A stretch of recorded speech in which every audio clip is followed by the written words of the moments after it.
Assalamualaikum warahmatullahi wabarakatuh. Salam sejahtera untuk kita semua. Puji syukur atas nikmat yang Tuhan limpahkan sehingga kita masih diberikan kesehatan pada hari ini. Yang kami hormati dosen pengampu mata kuliah Perekonomian Indonesia, Bapak Harifan Arif, Sarjana Ekonomi, Magister Manajemen. Pada hari ini kami dari kelompok 8 berkesempatan untuk mempresentasikan tugas besar mata kuliah Perekonomian Indonesia. Sebelumnya saya perkenalkan terlebih dahulu anggota kelompok 8 dengan saya Tegar Martua Hasiolan Siboro dan selanjutnya Lina Agustina Cerila Frilia, Putri Adelia Wardani, dan juga Salva Nabila Katelia. Slide selanjutnya. Pada presentasi kali ini memuat topik mengenai peran dan kiprah Indonesia dalam ekonomi global, bentuk-bentuk kerjasama perdagangan dan ekonomi antar wilayah dan regional yang diikuti oleh Indonesia, serta tantangan dan hambatan perekonomian Indonesia di masa yang akan datang. Slide selanjutnya. Saya Tegar Martua Sosboro akan mengawali presentasi mengenai topik peran dan kiprah Indonesia dalam ekonomi global. Slide selanjutnya. Ekonomi dunia atau ekonomi global secara umum merujuk ke ekonomi yang didasarkan pada ekonomi nasional semua negara di dunia. Ekonomi global juga dapat dipandang sebagai ekonomi masyarakat global, dan ekonomi nasional yaitu ekonomi masyarakat setempat, sehingga menciptakan satu ekonomi global. Dalam ekonomi nasional, pelaku ekonomi barang, jasa, tenaga kerja dapat dengan bebas berpindah dari satu daerah ke daerah lain dalam satu negara. Tapi itu tidak berlaku untuk ekonomi global. Ekonomi global merupakan ekonomi di mana kekayaan dan sumber daya bergerak melintasi batas negara. Gerakan ini juga mencakup barang, jasa, orang, keterampilan, dan ide. Ekonomi global terdiri dari sejumlah kegiatan ekonomi di seluruh negeri. Slide selanjutnya. Indonesia adalah satu-satunya negara ASEAN yang menjadi anggota G20. Negara-negara dalam kelompok ini terdiri dari 19 negara dan ditambah dengan Uni Eropa. Menguasai 75% perdagangan dunia. Pertumbuhan ekonomi Indonesia yang stabil setiap tahunnya telah menempatkan negara ini menjadi salah satu kekuatan ekonomi di dunia. Keberhasilan Indonesia menjadi ekonomi global power tersebut tak lepas dari modal pembangunan yang dimiliki Indonesia. Indonesia merupakan negara yang memiliki modal pembangunan sangat lengkap. Mulai dari sumber daya alam yang melimpah, sumber daya manusia yang berkualitas, iklim demokrasi yang stabil, dan letak geografis yang strategis. Berdasarkan survei 600 CEO dari PwC, mengungkapkan bahwa Indonesia menjadi tujuan investasi ketiga setelah Cina dan Amerika Serikat di antara negara-negara anggota APEC. Menteri Keuangan Sri Mulyani Indrawati memproyeksikan Indonesia akan menjadi negara dengan kekuatan ekonomi ketujuh terbesar dunia pada tahun 2030. Slide selanjutnya. Indonesia memiliki peran penting dalam kerjasama dengan negara lain di bidang ekonomi, baik multilateral dan regional. Beberapa peran Indonesia dalam kerjasama antar negara di bidang ekonomi global yakni 1. Pelopor dan pendiri organisasi ekonomi. Indonesia mempelopori beberapa organisasi ekonomi sebagai bentuk kerjasama seperti ASEAN Free Trade Area (AFTA). Dikutip situs Sekretariat Nasional ASEAN Indonesia, AFTA didirikan pada tahun 1992, di mana bertujuan untuk menjadikan kawasan ASEAN sebagai tempat produksi yang kompetitif. Indonesia menjadi salah satu negara pelopor dan pendiri AFTA. Organisasi ini sekaligus menjadi tonggak berdirinya kawasan perdagangan bebas di Asia Tenggara. Dengan adanya organisasi ini, produk-produk ASEAN memiliki daya saing kuat di pasar global. Selanjutnya, ASEAN Pacific Economic Cooperation. Dikutip situs resmi Kementerian Luar Negeri, APEC merupakan forum kerjasama ekonomi 21 negara di lingkar Samudra Pasifik. Berdiri pada tahun 1989, dan Indonesia menjadi salah satu anggotanya. Tujuan utama APEC adalah mendorong pertumbuhan ekonomi dan meningkatkan kesejahteraan negara-negara di Asia Pasifik. Kegiatan yang dilakukan diantaranya memfasilitasi perdagangan dan investasi yang lebih bebas serta terbuka di kawasan tersebut. Selain itu juga meningkatkan kerjasama pengembangan kapasitas ekonomi di negara-negara anggota. Dan hubungan bilateral. Indonesia juga memprakarsai hubungan perdagangan bilateral dengan beberapa negara seperti Jepang, Cina, Rusia, dan Kanada. Slide selanjutnya. Kedua, aktif di berbagai organisasi bidang ekonomi. Indonesia termasuk negara yang aktif di berbagai organisasi kerjasama ekonomi antar negara. Berikut kegiatan-kegiatan yang dilakukan Indonesia sebagai anggota aktif dalam organisasi kerjasama ekonomi antar negara. aktif menghadiri setiap pertemuan dalam konferensi APEC dan AFTA. Selanjutnya mengikut sertakan menteri dan pejabat setingkat menteri dalam berbagai konferensi kerjasama ekonomi, baik tingkat regional maupun internasional, dan menyelenggarakan pertemuan tingkat menteri di bidang ekonomi dan perdagangan di Indonesia. Yang ketiga, Indonesia sebagai pelaku kerjasama di bidang ekonomi. Dikutip situs Kementerian Pendidikan dan Kebudayaan, Indonesia merupakan pelaku dalam kerjasama ekonomi antar negara, dapat dibuktikan dengan adanya kegiatan ekspor-impor yang dilakukan oleh Indonesia. Indonesia mengekspor barang-barang dari kegiatan kehutanan, pertambangan, industri, dan bidang jasa. Indonesia juga sebagai mengimpor barang-barang konsumsi, bahan baku, dan bahan penolong, serta bahan modal. Selanjutnya, presentasi dilanjutkan oleh Putri Adelia Wardani. Peran Indonesia dalam bidang ekonomi ASEAN. Salah satu peran Indonesia dalam bidang ekonomi ASEAN adalah pemrakarsa masyarakat ekonomi ASEAN atau MEA. Selain itu, Indonesia diketahui merupakan pelopor dan pendiri ASEAN Free Trade Area atau AFTA. Organisasi ini sekaligus menjadi tanda berdirinya kawasan perdagangan bebas di Asia Tenggara. Melalui AFTA, produk-produk negara ASEAN memiliki daya saing kuat di pasar global. Sesuai tujuan awal dibentuknya, AFTA menjadikan kawasan ASEAN sebagai tempat produksi yang kompetitif. Hal ini menandakan peran Indonesia dalam bidang ekonomi di ASEAN sudah dimulai sejak organisasi ini berdiri. Selanjutnya, melalui MEA, kegiatan ekonomi Indonesia maupun anggota ASEAN lainnya akan semakin berkembang, di mana hambatan perdagangan internasional di kawasan Asia Tenggara akan semakin jarang ditemukan, dan pendukung terbentuknya integrasi perekonomian antar negara di Asia Tenggara. Selanjutnya, mengenai kiprah Indonesia dalam ekonomi global. Pada tahun 2018, Indonesia menjadi tuan rumah dalam penyelenggaraan annual meetings bersama anggota delegasi International Monetary Fund atau IMF dan World Bank di seluruh dunia yang dilaksanakan di Nusa Dua Bali pada tanggal 12 sampai 14 Oktober. Ini merupakan momentum terbaik dan terbesar di Indonesia untuk mempromosikan dan menunjukkan kepada dunia bahwa Indonesia mempunyai hal-hal yang bisa dibanggakan, mulai dari transfer pengetahuan mengenai penyelenggaraan internasional event, investasi dan perdagangan untuk memperkenalkan produk dan peluang investasi serta transaksi perdagangan. Dengan terselenggaranya annual meetings dapat meningkatkan kepercayaan di mata dunia internasional bahwa Indonesia mampu menjadi tuan rumah yang baik. Selain itu, mencerminkan persepsi positif terhadap Indonesia dan meningkatkan investasi, wisatawan, dan tenaga kerja. Selanjutnya, bentuk-bentuk kerjasama perdagangan dan ekonomi antar wilayah dan regional yang diikuti oleh Indonesia. Kerjasama ekonomi internasional adalah kerjasama yang menunjukkan hubungan antar negara dalam bidang ekonomi dengan dasar kepentingan tertentu untuk dapat meningkatkan kesejahteraan ekonomi, pertumbuhan ekonomi, dan peningkatan struktur kegiatan ekonomi nasional. Kerjasama ekonomi internasional sendiri merupakan bentuk hubungan yang dilakukan suatu negara dengan negara lain untuk memenuhi kebutuhan rakyat dan kepentingan negara. Istilah kerjasama ekonomi internasional tidak sama dengan perdagangan internasional. Kerjasama perdagangan internasional adalah kegiatan pemerintah untuk memperjuangkan dan mengamankan kepentingan nasional melalui hubungan perdagangan dengan negara lain atau lembaga atau organisasi internasional. Kerjasama ekonomi internasional mempunyai cakupan yang lebih luas daripada perdagangan internasional karena kerjasama ini adalah kerjasama antar negara di bidang ekonomi dengan tujuan untuk meningkatkan kesejahteraan ekonomi, pertumbuhan ekonomi, hingga struktur kegiatan ekonomi nasional. Dengan demikian, kerjasama ekonomi internasional adalah hubungan antara suatu negara dengan negara lainnya dalam bidang ekonomi melalui kesepakatan tertentu dengan memegang prinsip keadilan dan saling menguntungkan. Contoh bentuk-bentuk kerjasama yang dilakukan di Indonesia akan dijelaskan lebih lanjut oleh Taufan Nadila Katilia.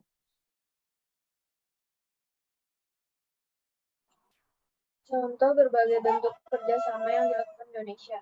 Yang pertama ada kerjasama bilateral, kemitraan strategi khusus atau special strategic partnership Indonesia-Korea dengan fokus terhadap pertahanan dan perdagangan. Kemitraan ekonomi komprehensif Indonesia-Korea.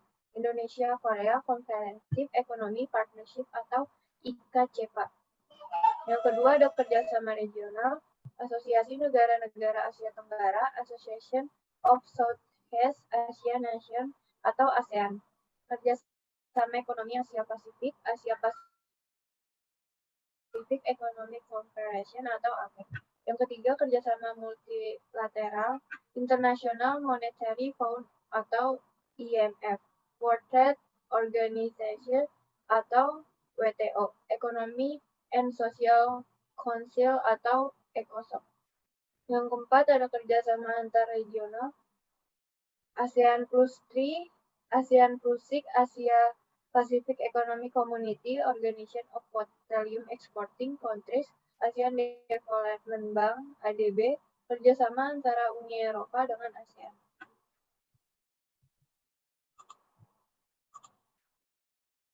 Saat ini pemanfaatan kerjasama regional dilaksanakan sebagaimana arahan dalam visi pembangunan nasional periode 2005 sampai dengan 2024, yaitu mewujudkan Indonesia yang mandiri, maju, adil, dan makmur. Rinciannya dalam bentuk visi di bidang hubungan internasional adalah mewujudkan Indonesia yang dapat berperan aktif dalam pergaulan internasional. Di masa mendatang, kebijakan luar negeri Indonesia diperkirakan masih akan berpusat di kawasan Asia dan Pasifik, serta diarahkan untuk mendukung transformasi Indonesia sebagai negara middle power atau bahkan regional great power dan penguasaan kepentingan di bidang kemaritiman. Untuk dapat meningkatkan pengaruh di kawasan Asia dan Pasifik, pemanfaatan kerja sama regional di kawasan perlu diarahkan untuk mengantisipasi segala tantangan, baik yang berkembang pada tataran internasional, regional, dan nasional. Secara umum, kebijakan pemanfaatan kerjasama regional di kawasan Asia dan Pasifik masih perlu diarahkan untuk membangun kepercayaan diri Indonesia untuk menjadi salah satu negara yang paling berpengaruh di kawasan Asia dan Pasifik sebagai sasaran antara sebelum menuju kita sebagai negara maju pada tingkat global. Materi selanjutnya, tantangan dan hambatan perekonomian Indonesia di masa yang akan datang akan dibacakan oleh Lina Agustina.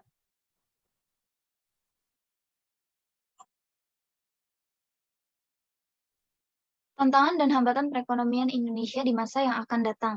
Produk domestik bruto atau PDB Indonesia dapat mencapai 5,2% years on years untuk sepanjang tahun 2018 karena Indonesia masih menghadapi tantangan besar.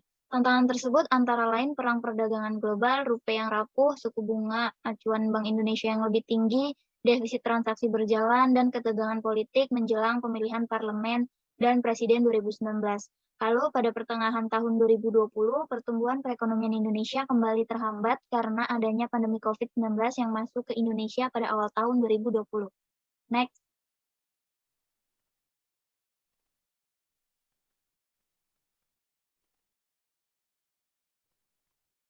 Hambatan perekonomian Indonesia di masa yang akan datang, yang pertama ada rendahnya akses kesehatan dan pendidikan. Selain karena COVID-19, terdapat sejumlah faktor yang mungkin menjadi hambatan. Yang pertama itu rendahnya akses kesehatan dan pendidikan di Indonesia. Di Indonesia sendiri masih banyak kelompok masyarakat yang sulit mendapatkan akses kesehatan dan pendidikan yang memadai. Padahal kesehatan dan pendidikan adalah salah satu yang bisa meningkatkan produktivitas masyarakat. Oleh sebabnya, kelompok ini sangat sulit untuk bekerja lebih produktif karena keterbatasan akses tersebut.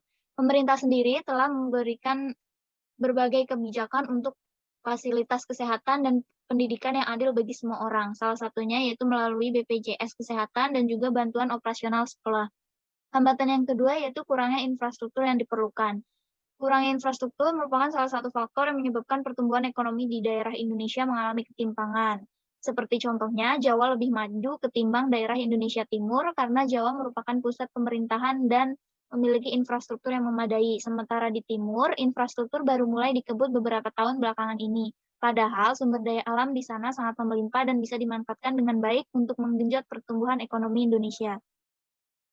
Hambatan yang ketiga adanya korupsi. Korupsi yang melibatkan keuangan negara jelas sangat menghambat pertumbuhan ekonomi suatu negara. Maraknya kasus korupsi juga membuat iklim investasi menjadi tidak stabil, dan hingga saat ini di Indonesia sendiri masih banyak dijumpai kasus korupsi yang dilakukan oleh para pejabat negara. Next.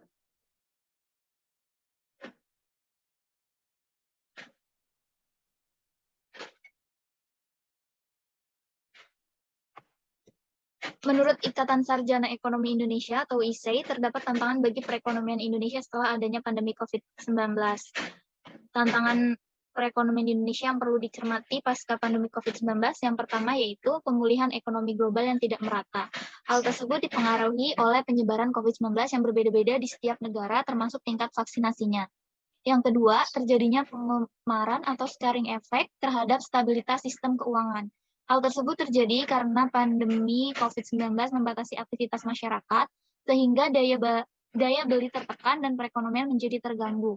Yang ketiga, adanya akselerasi ekonomi dan keuangan digital yang semakin cepat. Terbatasnya aktivitas fisik membuat berbagai aspek mengadopsi teknologi digital, mulai dari bisnis, perdagangan, pendidikan, layanan masyarakat, dan lain-lain. Yang keempat, adanya kebutuhan inklusi ekonomi dan keuangan yang semakin nyata. Yang kelima, adanya dorongan untuk implementasi ekonomi dan keuangan hijau. Next. Yang keenam, harga komoditas, khususnya minyak bumi dan gas, terus naik di tahun 2022 berkonsekuensi terhadap membesarnya kebutuhan subsidi energi.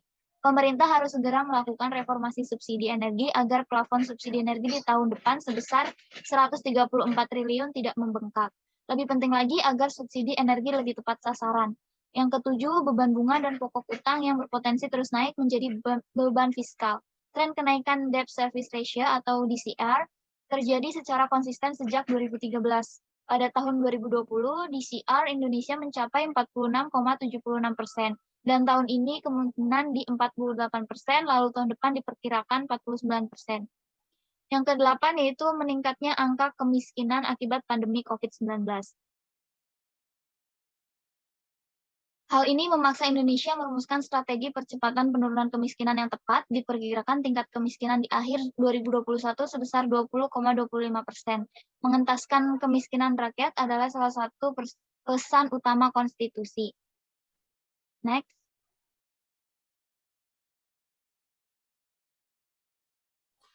Materi selanjutnya itu respon kebijakan yang dapat dilakukan terhadap tantangan ekonomi akan dijelaskan oleh Sheryl Afrilia. Respon kebijakan yang dapat dilakukan terhadap tantangan ekonomi. Peri yang juga Gubernur Bank Indonesia menyampaikan bahwa untuk menjawab tantangan tersebut terdapat 6 respon kebijakan yang dilakukan, yaitu yang pertama, sinergi bauran kebijakan nasional untuk pemulihan ekonomi antara pemerintah, Bank Indonesia, Otoritas Jasa Keuangan (OJK), dan lembaga penjamin simpanan (LPS). Sinergi itu antara lain melalui pembukaan sektor ekonomi, pemulihan korporasi, dan pembiayaan perbank bagi dunia usaha. Yang kedua, seluruh instrumen bauran kebijakan Bank Indonesia diarahkan untuk mendukung pemulihan ekonomi nasional, berkoordinasi erat dengan pemerintah dan Komite Stabilitas Keuangan KSSK. Next. Yang ketiga, digitalisasi sistem pembayaran untuk integrasi ekonomi dan keuangan digital untuk mengakselerasi pemulihan ekonomi antara lain implementasi QRIS, elektronifikasi BIFAS, dan regulatory reform. Keempat, implementasi reformasi struktural sebagai strategi percepatan transisi menuju negara maju, baik dari sisi kualitas sumber daya manusia, produktivitas, serta pembangunan infrastruktur. Kelima, mendorong inklusi ekonomi dan keuangan melalui pemberdayaan ekonomi dan UMKM. Lalu keenam, kebijakan keuangan hijau untuk sustainabilitas sebagai upaya untuk memitigasi risiko sistemik akibat perubahan iklim. Next.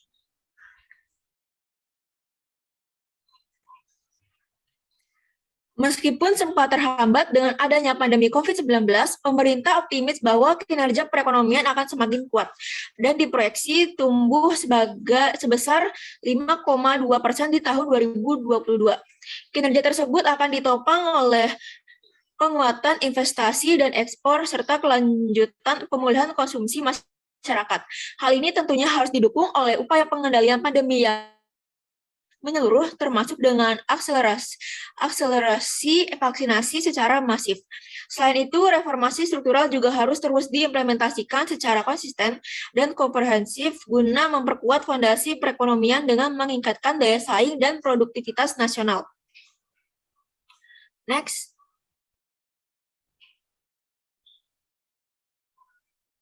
Berdasarkan materi yang sudah kami paparkan, dapat disimpulkan bahwa ekonomi dunia atau ekonomi global secara umum merujuk ke ekonomi yang didasarkan pada ekonomi nasional semua negara di dunia. Pertumbuhan ekonomi Indonesia yang stabil setiap tahunnya telah menempatkan negara ini menjadi salah satu kekuatan ekonomi dunia. Indonesia memiliki peran penting dalam kerjasama dengan negara lain di bidang ekonomi, baik multilateral dan regional. Dalam kerjasama ekonomi dengan negara lain seperti sebagai pelopor dan pendiri organisasi kerjasama antar beberapa negara, atau yang dikenal dengan sebutan AFTA, ASEAN Free Trade Area. Adapun di era global ini, hampir setiap negara melakukan kerjasama internasional untuk memenuhi kebutuhannya. Kerjasama internasional adalah hubungan yang dilakukan suatu negara dengan negara lain. Kerjasama internasional dilakukan untuk mempererat hubungan antar negara. Selain itu, akan ada hambatan dan tantangan yang mungkin mempengaruhi pertumbuhan ekonomi Indonesia di masa yang akan datang. Oleh karena itu, pemerintah mengeluarkan beberapa kebijakan untuk mengatasi tantangan dan hambatan yang mungkin terjadi. Sekian presentasi dari kami, yaitu kelompok 8. Mohon maaf jika ada salah kata atau penjelasan materi yang kurang mendetail. Demikian presentasi hari ini. Terima kasih.